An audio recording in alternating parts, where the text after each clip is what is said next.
Hey, my fellow follicle frontiersmen, it's DJ from Keratin Brotherhood. Welcome back to the channel.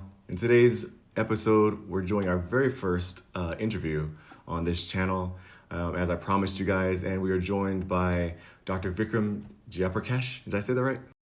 Very good. Well done. We are going to be hearing about his channel, the Hair Loss Show. I'm sure a lot of you guys have seen that. It's a really, really fast growing channel. I'm gonna put a link in the description below. I really recommend checking out their content if you're into hair loss content, if you're losing your hair. It's a great place to start to get foundational information.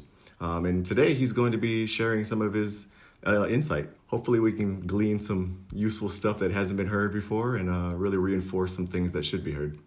So welcome back. That's great. No, thanks for having me, DJ. I really appreciate that. And great job on the channel. Enjoying the content that you're producing. I think it speaks very authentically. So good for you on that. So congrats. So before we start, if you could kind of tell us a little bit about you and the Hair Loss Show, the channel, and how it got started. Maybe a little bit of background about you and Dr. Knudson. Sure. So a little bit of background about myself and Dr. Knudson. So the Hair Loss Show is something that we started. My colleague, Dr. Russell Knudson, and I, we're based in Australia. Russell Knudson's based in Sydney. I'm based in Melbourne. Russell's been in the field for over 30 years. I've been doing hair, and we're both hair transplant surgeons. And I've been in the field for about 10 years. And basically, Russell was the one that trained me. And so I learned my craft through him, and then we now work together. So we have clinics in Sydney, which he runs, in Melbourne, which I run, and we also have clinics in Brisbane and Canberra, and we also have another clinic in New Zealand, which we both travel to, and we operate out of there as well. So we've got quite a few clinics that we run. So that's my background. I mean, what else about me? I trained in the UK and then was living in New Zealand for almost 10 years, and then moved to Australia, and I'm now based in Melbourne. In terms of the Hair Loss Show, it's very interesting. It wasn't by accident that we started it, but it was just a conversation that Russell and I had initially. And what we were finding was that we were when we were doing our consultations with our patients, the manner in which we were consulting and the feedback that we were getting was that, listen, that's really good. Finally I found the information that I'm looking for. And what you find is that, especially the industry, I mean, it's there's a lot of charlatans in the hair loss industry. So trying to sort of, sift out good versus, poor information for someone who doesn't know can be quite an onerous task. So, this is something that we do in our regular consultations. And we thought, well, look, we were just having a chat one day and we said, well, what if we actually videotape some of those interactions, not with patients, but if we're having conversations, because we meet on a monthly basis, Russell and I, and we have these conversations. And I was saying to us, some of these, because we talk about things, we bat about ideas about this, that, and the other. We challenge each other, and I said, look, it would be great if there was like a fly on the wall kind of camera that was just video, because I think people would really enjoy that. So we thought about it, and we said, like, well, let's just do it. So we got a camera and we just started talking, and we made a list of a few topics that we wanted to cover and just talk through. And we talk literally as we would talk to each other or would talk to a patient, and it's just covering what we normally cover on a day-to-day basis. So that's basically what happened. And I had, to be honest with you, I had no idea that this, anyone would be watching it. We just thought we'd just put it out there and see. It's been received quite well. So I'm grateful for that. And that's quite nice, actually. Now, when you guys are making videos, are you the ones actually answering the comments, like directly? Yes. Wow. Yeah, it's a lot. I think, to be honest, we've a bit of more than I can chew with that. And so, I mean, I slot out probably 2 half-hour sessions per day, one in the morning, one in the afternoon, and just nut out the answers to the questions. I mean, a lot of them are repeated questions. People ask similar sort of things, and so it doesn't take very long. There's probably sort of maybe I would say probably 30 or so questions per day, or, and we just sort of go through that. Yeah, I imagine with your schedule, trying to balance, that work life and then YouTube channel, because I mean, YouTube is a full-time job, it feels like sometimes. So, it's really impressive. Well, I think you're better at, we honestly, I mean, if you talk about, we were talking before we started recording, I mean, you were telling me about your background. We have zero experience with marketing or digital or social media or anything like that. So literally, someone records the video for us and we get the file, and then we literally upload it to YouTube, and it just sort of, that's the end. And I answer some questions afterwards. We don't put too much thought into the, anything after that. Yeah, look, it's added a little bit extra to our day with answering the questions and our operating schedule, but that's one of those things. It's been gratifying because, along with the questions, people have made comments going, they found the content really useful. So that's nice. Yeah, and it's great because you guys are really you're changing lives. It was one of those things that I didn't have when I first started losing my hair at like 23, 24 years old. None of YouTube had just started. And, and it was one of those things where I wish I had that. So awesome what you guys are doing out there. Good. Well, I'm glad you like it. So in today's video, I really want to talk about finasteride because this is one of those hot potatoes that has been bro-scienced on Reddit and on some forums and in YouTube comments. And there's so many different answers for the same question that it's like, who do I listen to? That's how a lot of people are feeling. So I want to go through some of the commonly asked questions that I get that I don't feel comfortable answering because I'm not a doctor. So I'm not going to play like I'm you. And just kind of give it to us straight and see what we get. Go for it. Shoot. Yeah. So firstly, a lot of people think that there's a difference between finasteride and Propecia. So maybe you can kind of talk about what is finasteride and how does it work in our body? What is the purpose of finasteride? Okay. So finasteride is the chemical name for what Propecia actually is. Propecia is the trade name. And if you look at the hormonal changes that occur in the body, you have a hormone called testosterone, and testosterone gets converted into another form of that testosterone called dihydrotestosterone. And there's an enzyme that causes that conversion called the 5-alpha reductase enzyme. And what finasteride does is it blocks that enzyme. And the reason we use that is that we found that in men that are losing their hair, two things that they generally have. One that they need is usually a genetic propensity. So there is a gene, there are multiple genes that code for hair loss that we are aware of at this point. There are probably more that we're unaware of. But if you've got the gene for hair loss, and you've got high levels of this thing, DHT or dihydrotestosterone, that causes the hairs to thin out and fall out in a predictable pattern, hence male pattern hair loss. And for some people, it starts at the front and moves its way back. Some people it starts in the crown, moves its way forward. Some people it starts at both ends and tries to meet in the middle. And so if you can't control your genes, all right? So your genetics is something that you cannot run away from. So the only thing that you can control in that mechanism is the level of DHT. So if we block that enzyme, and by blocking that enzyme, you're going to lower that level of DHT in the system. And so we use finasteride to block that enzyme. So that's the plan. And that makes a lot of sense, especially when you mentioned genetic factors. So there has to be a genetic predisposition plus high levels of DHT in order to exhibit male pattern baldness. That's correct, yes. Yeah, because so not everyone with high DHT levels is going to go bald. All right. And the other confusing part about it is that not everyone with the gene will lose their hair. No, it's true. That's the really unfair part about it. And that's why you can have two siblings. One's lost their hair and one hasn't. And they both come from the same stock, so to speak. But basically, one has chosen to turn on that gene, and one has chosen, for whatever reason, not to turn on that gene. So genetics gives you some idea. It doesn't give you the entire picture, but it's one of those things. Yeah, and I remember Dr. Knudson had actually mentioned like people in his direct family, his direct relations were bald, but he and his brother were not. Yeah, absolutely, and the same is true in mine. If my father's lost his hair. I mean, I'm an only child, but my father has lost most of his hair.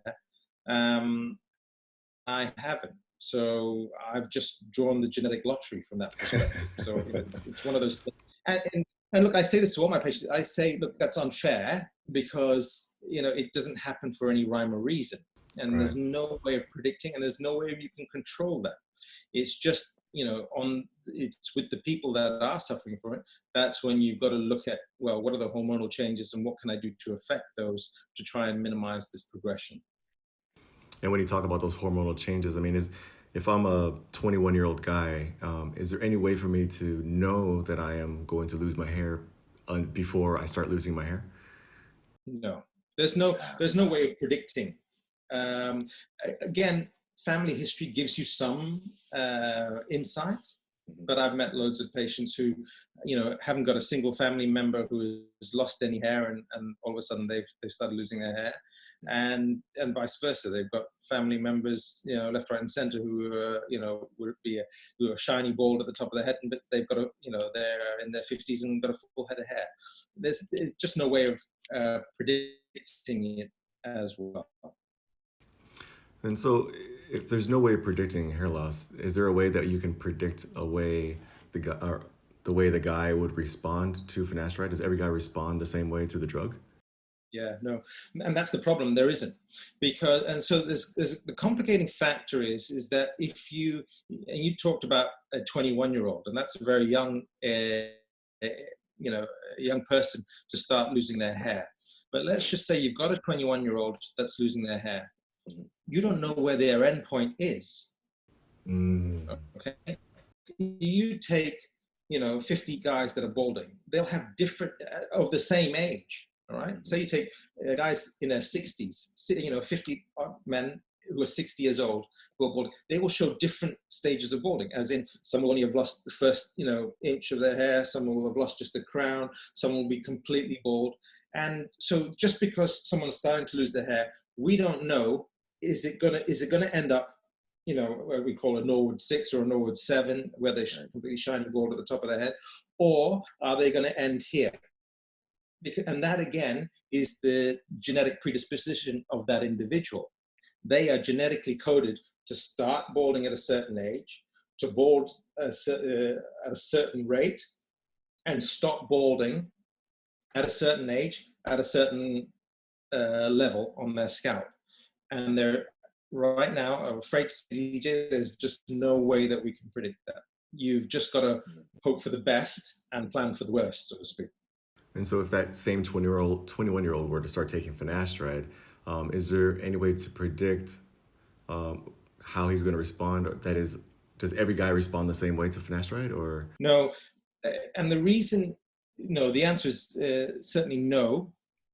The thing that you have to think about with finasteride is that you're trying to lower the DHT levels, but we should clarify what that actually means, because I'm not trying to make the DHT zero or close to zero.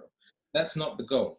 Okay, there is a threshold amount for every person, for you, for me, anyone, where that a certain amount of DHT will cause miniaturization in that individual.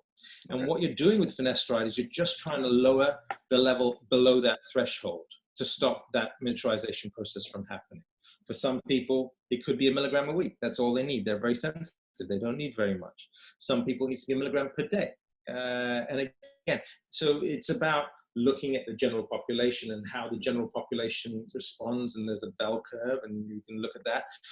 Or they're saying, right, okay, well, let's start you on that because most people respond at that dose, and we'll titrate the dose accordingly, up or down, depending on its response and versus side effects, etc. When you mentioned the dosing, you mentioned once a week or once daily. I recall, I believe it was Dr. Knudson had mentioned that you generally prescribe for 3 times a week finasteride. So yes, we start, my starting dose for most men would be a milligram 3 times a week. So generally my starting, I just say to people, take it Monday, Wednesday, Friday, milligrams. So just 3 milligrams a week in total. And I found that that dose is the optimal dose. So it gives you, for most people, it stabilizes the hair loss and minimal incidence of side effects.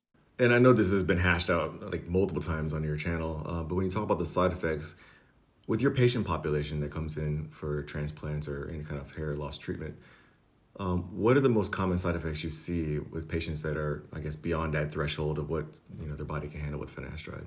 Yeah, so the most common side effects we see are sexual side effects. So loss of sex drive, loss of libido, some erectile dysfunction as well. And you get those at 2 different stages. So sometimes we'd get it soon after starting the medication, and sometimes we get those effects many years down the track. So the person who gets it soon after they're starting the medication are probably quite sensitive to it. The person who gets it many years down the track is probably someone that has, there's a buildup in the system, and so the levels of and then that's just reached another threshold for that individual. You probably find that in those patients, you stop the medication for 2, 3, 4 weeks, the levels wash out, and then you can restart at a small dose and you can slowly build back up again. But so sexual side effects, going back to your question, sexual side effects are probably the most common. Occasionally, people will talk about if they've got a previous history of depression or any mental health issues, they will talk about an aggravation of that as well. So that's what we see. But generally, a 3 milligram a week dose, it is actually quite, don't see it very frequently. I know, and the problem, the problem I find is, because I spent a bit of time on Reddit as well, answering questions, and on the YouTube channel as well. And you find that most people that have side effects will comment on that, whereas most people that don't have any side effects don't make any comment. And so if you are a newbie to this whole thing, you would go into it, you'd look at all this thing and go, oh my God, everyone that's taking finasteride is having a horrible time. Why would anyone do it? Now, there are people that do have side effects. I'm the first to say that, agree that that's the case, but it's, if you were to look at the comments that people make and just look at that as a microcosm of what the drug is like, you'd probably go, no way, I'm never going to touch this. Yeah, and that's a good point. I mean, Reddit is a really dangerous place for a guy who's new to hair loss. Like, that's a really dangerous place to start. Just because like you said, if you're not having problems, you're not gonna talk about it. You're just satisfied. That's right. It's a really difficult place. I mean, I enjoy going on Reddit and I enjoy answering the comments and the questions, but I do worry with some of the, what is put out there by people. There's some quite militant opinions, and so someone from like me who's in the system, who knows the field, I get the impression that this is a very sort of, one end of the spectrum viewpoint that people have. But I understand where it comes from, because I'm fully aware that losing your hair is a very emotionally fraught situation to be in. So it results in an emotional output regardless. So I get where it comes from. Yeah, and thanks for clearing that up, because I think a lot of viewers need to hear that the sample size that you're seeing either on YouTube or Reddit does not represent the whole population taking the drug. What would you say to a person who's 21 years old, just losing their hair? Where would they find, good information?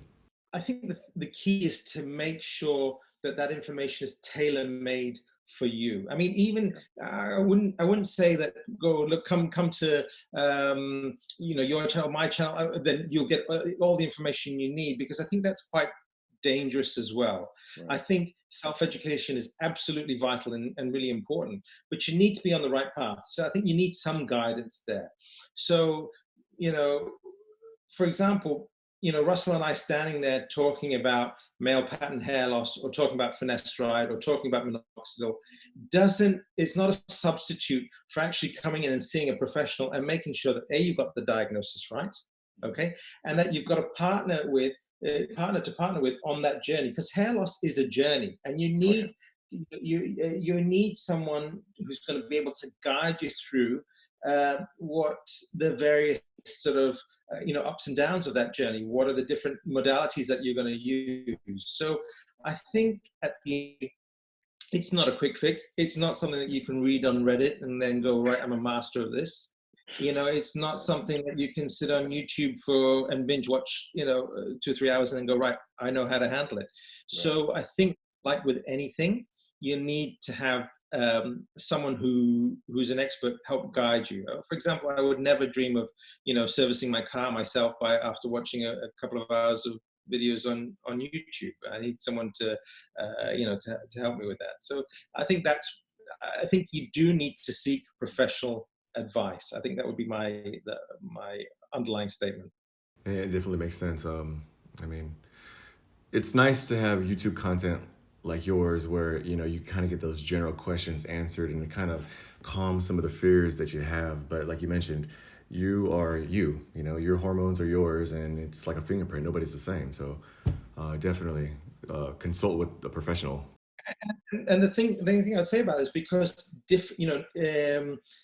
just because you're losing your hair, that conversation is not identical from one person to the next. So for example, if I'm speaking to a 21-year-old guy who's losing, their hair, that's a very different conversation that I'm going to have compared to the 41-year-old guy who's losing the same amount of hair, right? That's true. Yeah, the conversation is poles apart. So again, it's not a one size fits all. So just to segue off that point, I mean, one thing that has been as hot as a topic as the finasteride side effects is the shedding that a lot of people, including myself, and I'm asking this question for me, but I know there's so many others that are in my position. I did a year-long finasteride monthly update journey, and it were these peaks of growth, and it was like, wow, this is amazing. I was using it with minoxidil, if that matters. And then there were bouts of massive shedding. Oh, okay. So, the peaks of growth and then the massive shedding in like a month or 2 months, going back to almost square one. What is that? I mean, because not everybody has that.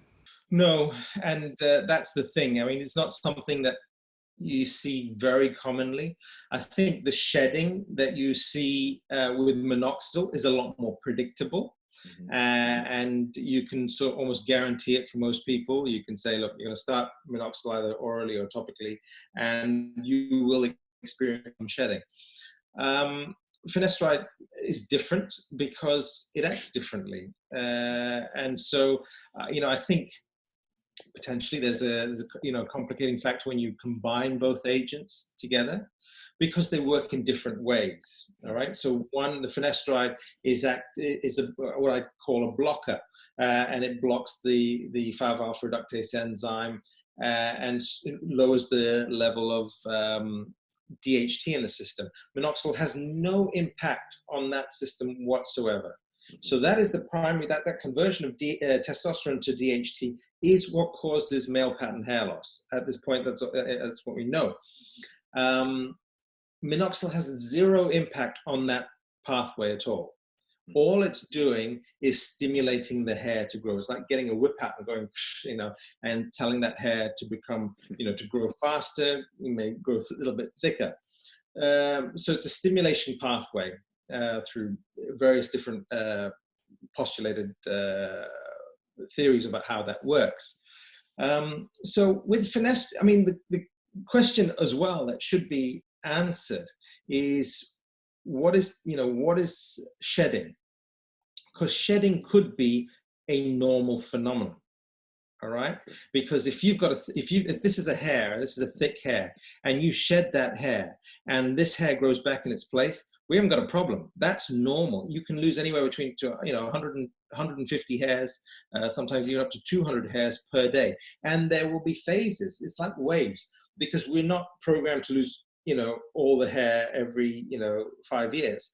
So you know, hair here may fall out today, and tomorrow this one, you know, and 150 other ones on that day. But like waves, you know, they go at that regular rate, but sometimes waves sort of combine, and you go through what is known as a seasonal shed, and that's physiological, that's normal, and most people experience that. And like I said, the key is that if you are shedding a thick hair and another thick hair grows back in its place, that's not an issue. That is normal. Okay. People who are losing their hair will experience that more. What I mean by that is that not more hair will fall out, but if you've got lower numbers of hairs to begin with, if you're losing, you know, a certain percentage of that, that's going to give you more of a visual impact. All right. So, and you might notice that, and that leads to more anxiety about the issue. Whereas if you're losing this, if this is the normal hair and you lose that hair, and this is the hair that grows back in its place, a small, thin, and miniaturized version of itself, that's the problem. That's where, you know, that's where balding, how balding happens. So people don't go bald overnight. What happens is they sequentially miniaturize their hair cycle by cycle by cycle, to the point where it gets so small and flimsy, there's a point of no return where it falls out and doesn't come back. So, I mean, look, I mean, it's difficult. It's in your case, DJ, it's harder to ascertain, because one of the things that I ask my patients, I say, look, because I get a lot of people, right? I get a lot of people go, you know what? I lost 216 hairs yesterday. Yeah. And the day before it was 183. Okay. Yeah. Last Tuesday it was, you know, 172. And so people get really wound up, you know, not wound up, caught up in the whole thing. And I get it. I get where that comes from. But the thing that I ask them is that, well, what does the hair look like? Because if it's hair that's, you know, the length of all the other hair, then that's fine. That's a normal shed. For most men, really, men can only grow generally most guys can only grow their hair sort of shoulder length. We have a 3 to 5 year growth cycle of our hair. But if you're shedding smaller miniaturized hairs or shorter hairs, then that's a problem, because those are the hairs that can only grow to that length, and you're losing that, and it's more likely that when the next hair that comes back in its place will be shorter. Now, if you're like yourself that keeps their hair generally short throughout, okay, then that's harder to ascertain which is a normal hair and which is a more, you know, miniaturized hair that you're shedding. But so that, I think that's one of the things to, you know, to understand. It's difficult because you get a lot of people going, oh, I've been on finasteride and I'm getting the shedding. And there is a mechanism where you do shed, and some people do go through the shedding phase, but sometimes shedding is, you know, is perfectly physiological. It's a normal process that goes on. Yeah, I mean, the shedding was, and I think that's really what drew a lot of people to the 4-month update and the 9-month update was the shedding. It was shocking for me. My wife was like, what happened? And, but if you saw where I came from, I literally came from nothing to that. So it was almost like ups and downs. I want to kind of point out, I found a research study that was published December of last year, 2019. And in that study, they were doing research on the combination of oral finasteride and topical minoxidil 5%. Yes. And how they ascertained that the stabilizing effect of finasteride combined with the boosting effect of minoxidil is what caused a signal to be sent to the hair follicles at around 3-month point to start exogen. And so from 3 months to 4 months, all of the 22 of the test subjects all shed. They shed their hairs. What is that just, you know, a lucky sample size to find that, or is there some science behind? I think so. I mean, I saw that study. Look, there's a couple of issues that I had with it, and I probably need to spend a bit more time looking at it. And I'm not trying to debunk that in any way, shape, or form, because I think there's probably something there, and I think there's a mechanism that we don't fully understand. The reality, in my simple mind, because I'm not a very complicated person at all, you know, there are two sort of silos of how we look at treatment. One is the blockade, the blockers that we talk about, and that's finasteride and dutasteride. And then there's the stimulation therapy, and that's minoxidil, low-level laser, PRP. They can all be added into that category. And if you think from that simplistic term, a combination of the stimulator, the blocker and the stimulator together, you're getting both effects. That's probably best. And for most people, that has a positive outcome. And you see that people that are on finasteride are not quite stable. You add minoxidil as a second agent, it helps boost things up. I mean, forgive me because I need to read that study again, but what I couldn't grapple with was just the design of the study. They started people on finasteride, and they put them on minoxidil, and then they stopped them for 9 months. All right, so you had the stimulation for 3 months. So in that 3 months, you would have had shedding initially, and then you would have had stimulation, and then you stopped that stimulation process. And so whatever you shed would have only come back 3 to 4 months later, which was well after they would have stopped the minoxidil treatment, and they were only on finasteride there. So I think, again, that for me looks like muddies the waters a little bit, because you're not comparing apples with apples. But then again, comes back to my point, which is that we probably don't know the entire mechanism with how it works. And I see that sometimes, and what you've experienced, which is that you're getting these significant sheds on finasteride and a combination of minoxidil. So, it's about, again, just trying to find out what works for that individual. What's going to stop that shedding process? Is it further blockade? Is it more blockade? There's multiple different ways. Do you need a higher dose of finasteride? Do you need to add an agent as well, or like dutasteride as a blocking agent? So those are the questions that I would have. So I don't know is the short answer for that, DJ, which is, why do you get a shed with finasteride? Because not everyone gets it. It's not standard practice. Some people get it, some people don't. So unfortunately, that's the limit of what we know and understand about it. And it really calls back to what you said at the beginning of the interview, where, everything about it is unpredictable. Everything. I think, saying that, you stating that will kind of give some guys some comfort. When it comes to using minoxidil, is there a point where there's like diminishing returns with minoxidil? Oh, look, probably not. I think if we look at the way it works, it's not going to work forever. That said, the problem, let me rephrase it in this way, or let me give you an analogy that may explain this more effectively. Sure. And this is the analogy that I give all my patients as well. Hair. So think of a bucket of water. The amount of water that you have in the bucket is the amount of hair that you have on your head. Okay. Now, if you've got male pattern hair loss, you have got a little leak in the bottom of your bucket. You've got a little hole there, and you're constantly losing water, and the level of water is gradually dropping down. With me so far? Yeah, gotcha. Minoxidil doesn't act as a Band-Aid on that leak. Finasteride is more of a Band-Aid on that leak, because you're stopping the actual process by which this is happening. So if you're only on minoxidil, you're just stimulating, the hair. You're just whipping up the water inside the bucket. You're not addressing the underlying cause of why this is happening in the first place. Mm-hmm. So I think the 43 weeks, and I don't know why it's randomly 43 and not 44. I was also curious. Yeah, is probably for two reasons, I suspect, and I'm saying this without really knowing. I suspect the original study was probably only then 43 weeks, so they can only report what they've studied. Okay. And secondly, there is going to be a diminishing return from that because you're not addressing the underlying cause of why the miniaturization is going on in the first place.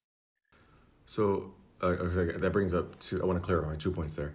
So first, you're saying when you're using minoxidil, it's not a Band-Aid on the leak of the bucket. You said it's whipping up the water. So minoxidil wouldn't be like adding water to the bucket. No, that's a hair transplant. Okay, so just make sure we understand that. And then secondly, you're mentioning that, I guess we're talking about the enzyme that is increasing at a rate faster than minoxidil can, I guess, keep it at, keep the hair going. Is that what we're discussing here? Or Say that DHT. again. I didn't understand your point. Your last. Influences that are causing the hair to fall out become so aggressive that the minoxidil is simply not strong enough to perform it. That's correct. Okay. Yes, because that process is still being left unchecked. You still got that hole at the bottom of the bucket. Minoxidil is not addressing that, really speaking. Okay, it is not stopping that process from going. So that process is still being left unchecked. So I'm don't get me wrong, I'm not paid by Finasteride or anything like that. But I think that pound for pound, Finasteride is going to work better at slowing down hair loss than minoxidil. But I'm a big advocate of combining therapies. I have no issue with that at all. I think because they work in separate, through separate pathways and via separate mechanisms. But, I have a lot of patients who go, Vikram, I really don't want to go on Finasteride. I've done my due diligence. I'm just not comfortable going on that. And I say, that's fine. Then we can progress with just minoxidil on its own.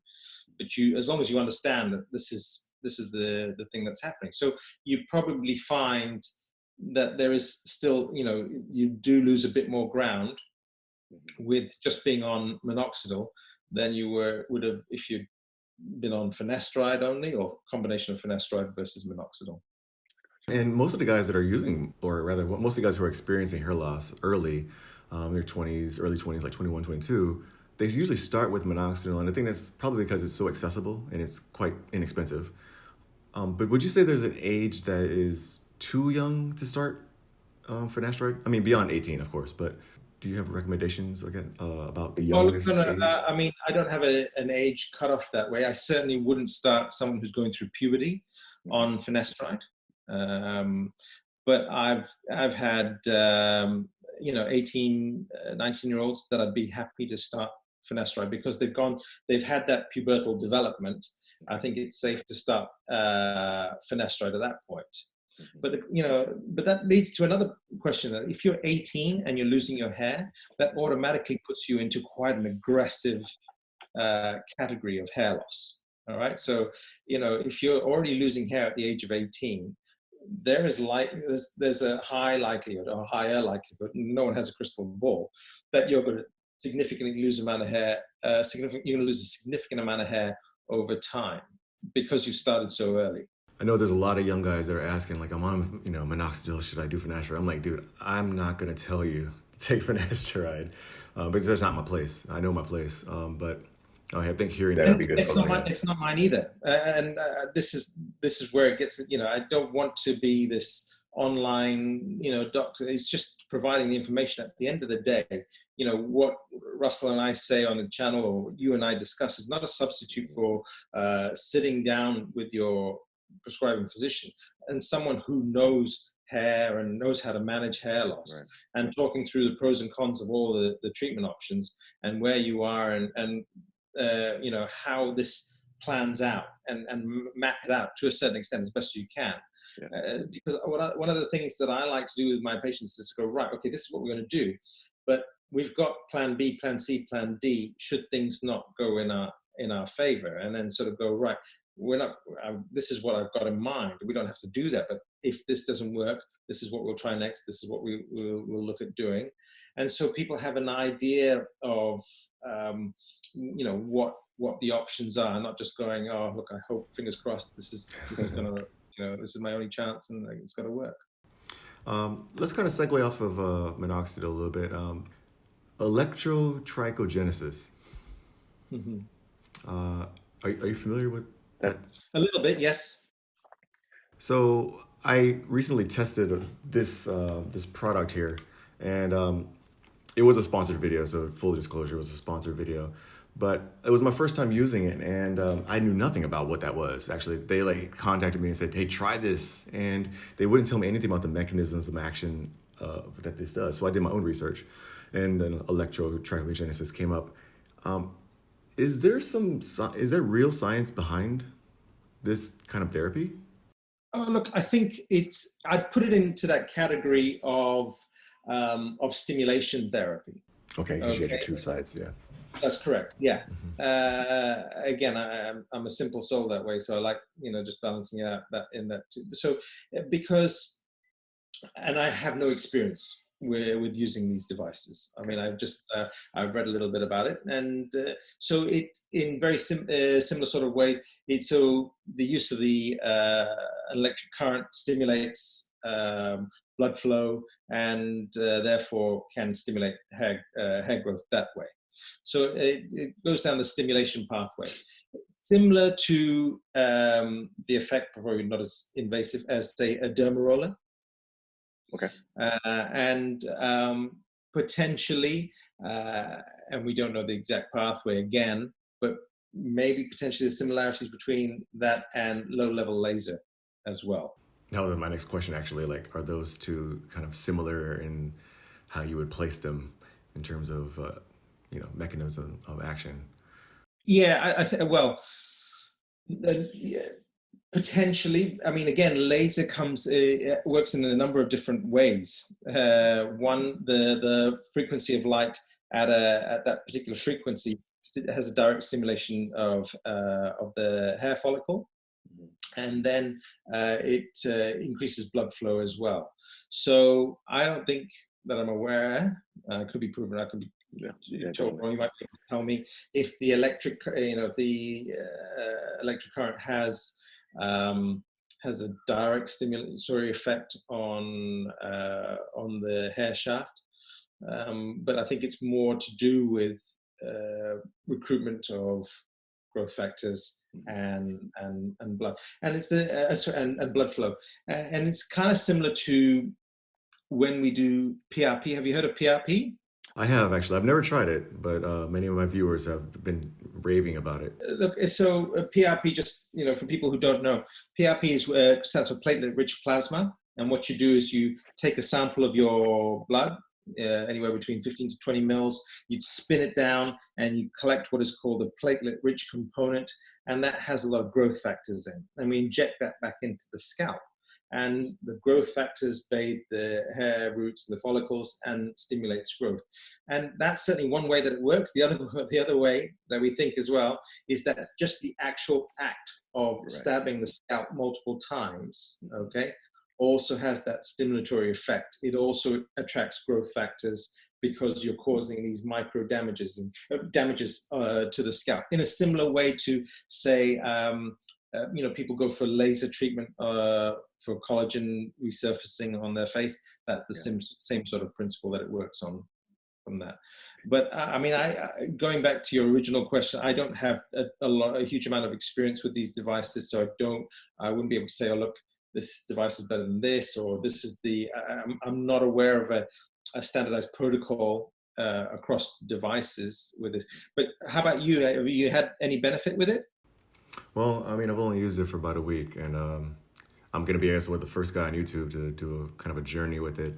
I mean, may as well. But anyways, I found a couple of research studies in the past that had mentioned something similar, but it's all very cloudy, and I'm not really sure how valid their sample sizes are. So, but going back to what you mentioned about PRP, and I saw this in your video, you mentioned that the actual damaging the skin, you guys think that also has a contributing effect on results. Yes. One of the hot questions that comes up on my channel a lot is, if you use minoxidil immediately following a derma rolling session, are there any, contraindications to doing that? Or should you wait to 24 hours? That kind of gets thrown around a lot. No, I mean, I'm perfectly happy with someone using minoxidil straight after derma rolling. One could argue that the absorption is probably higher in that scenario, because the penetration, because you made these little micro holes in the surface of the skin. So the penetration for the minoxidil, the absorption will be higher, and therefore the effect will be greater. So I don't have an issue with that. I think the skin is very, very hardy. I can't even remember the last time I've seen a scalp infection, even from surgery. So, I mean, we do sterile techniques and precautions, etc. But the scalp is a very, very hardy part of the body. So I think, doing derma rolling and applying minoxidil, that's not going to cause an infection. I just think it will be fine to do that. Do I think it's that everyone who uses minoxidil should be derma rolling? Not necessarily. I think that the absorption through the skin is excellent, and so if you leave it on, for most people, I sort of say just leave it on overnight and then wash it off in the morning. That's perfectly fine. And that's like a once a day application? Yeah, look, so it says on the bottle twice a day. So Right. Russell, my colleague, he was actually involved in the original research trials of minoxidil here in Australia about 20 odd years ago. Yeah. And he was saying that the protocol of the study at that time was twice a day. And this was before they fully understood the pharmacology of how minoxidil was absorbed and how it was broken down. So they did it twice a day. But then once they studied, they realized actually it has a half-life of 18 hours. So you don't really need it twice a day. So once a day is sufficient. But because the studies were done twice a day, and also you got to think about it, minoxidil's never going to, the company's never going to go, hey, use our product half as much. Sure. Yeah. And drops in half. So I mean, I tell all my patients, use it once a day will be sufficient. People, one of the questions that I commonly get asked, I'm sure the question's been bandied about for you as well, is that it comes in two preparations. It comes in a liquid and it comes in a foam. Yeah. The active ingredients exactly the same, 5% minoxidil. So either one is fine. But in the liquid, the carrier braces propylene glycol, and that can cause skin irritation more frequently than the foam. I think the figures are around about 30% of guys that use the liquid get some form of scalp irritation. So I generally go, look, if that's the case, then just switch to the foam. I like the foam because the foam is a lot easier to manage. Oh yeah, the definitely. liquid, if can sort of trickle down, whereas the foam you can apply it to a desired area and control where that where that application is. Okay. Yeah, and I think you just dropped two huge bombshells there, and I just want to restate them for the viewers in case they went over their heads. The first is applying minoxidil immediately following a derma rolling session will not increase the chances or the likelihood of any side effects from the minoxidil? No. Wow. Not at all. Wow. Okay, so firstly, guys, 24 hours. That I don't know where that came from, and the thing is, I'm guilty of pushing that out there because that's what I saw. Right. And so, thank you, firstly, for clearing that up. I might have to. What sort of side effects were you worried about? Well, and that's the thing. This is also from Reddit. But I regurgitated it. There was the skin irritation, obviously, heart palpitations, fatigue, edema, dark circles. But in worst cases, they mentioned like hypertrichosis. Yeah, I mean the only thing I'd say is that you're more likely to get skin irritation if you're using the liquid versus the foam. That's potentially true. Everything else, I would have reservations on, because if you're applying it in such a localized area. What you're saying is that the absorption is so great and the amount that used is so great that it's absorbed through the system and it's gone to the heart and caused such an increase in blood pressure that it's caused palpitations. You're not applying that much there. And so you've got to understand that anything that you buy over the counter has an inbuilt safety mechanism that way, because you can't really overdose on it significantly. So I have I give minoxidil a very wide berth that way. That's Yeah, that's definitely the first time I heard that, and I'm glad to have heard it. And then also, you are an advocate for once a day application because the half-life is 18 hours and it's long enough of a half-life that Yeah, even if you did once a day, you still get the same efficacy. that's right. Doesn't really give you a massive benefit by applying it twice a day, because the half-life is so long. Well, I think you dropped a lot of big knowledge that needed to be put out there. I know a lot of it is actually just on your channel. Guys, you know, the Hair Loss Show is the fastest growing hair loss channel on YouTube. So if you haven't checked out their channel, I really, really highly recommend. I'm gonna put a link in the description below. Visit their channel. They have a lot of great content related to finasteride, minoxidil, derma rolling, and you know, they're the realest guys on YouTube. I mean, and you can't find that anywhere else. So definitely check out the Hair Loss Show. Before we let the viewers go, Doc, do you have any, you know, final closing remarks that, you know, something you want them to know or anything about the clinic or? Look, I think the thing I would say is that I've been doing this long enough to know that hair loss is an emotionally fraught topic. There's no one that I've met that's gone, I'm really glad I'm losing my hair. All right. People may go, you know, I'm fine with it, and that's fine. They come to terms with it. But I understand it's a very emotionally fraught topic. And I think it's something that should be discussed.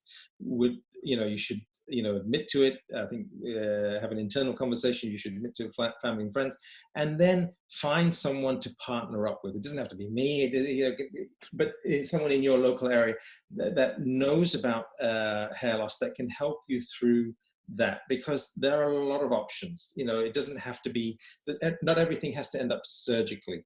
It can just be medication. There can be a cosmetic solution to how you handle things. So you know, it's one of those things, is trying to find someone that understands what's going on and will be able to partner up with you through that journey. I think that's really, really important. And if you can find that, then that's great, because I think there are a lot of people out there that know about hair, and if you just go see them and take good advice, I think you'll be on the right track. And that's absolutely invaluable, you know, just to have somebody with you to kind of support you, because like I said, it's a life-changing experience, and it's an identity crisis that a lot of guys are going through. Regardless if you're, like you said, you just come to terms with it, but nobody's ever like, yeah, let's lose the hair. Yes. So yeah, definitely something that you guys really need to think about is, you know, taking an active role in, you know, coming to terms with your hair loss, or at least finding somebody to support you. So thank you for your time, Doc. I mean, No, it was my pleasure. DJ, great job with the channel yourself. You know, keep the content coming. I think it's really good. You speak from a very authentic place. I admire that, and I applaud that. So keep doing what you're doing. Do you, and then I'm sure it'll all go well.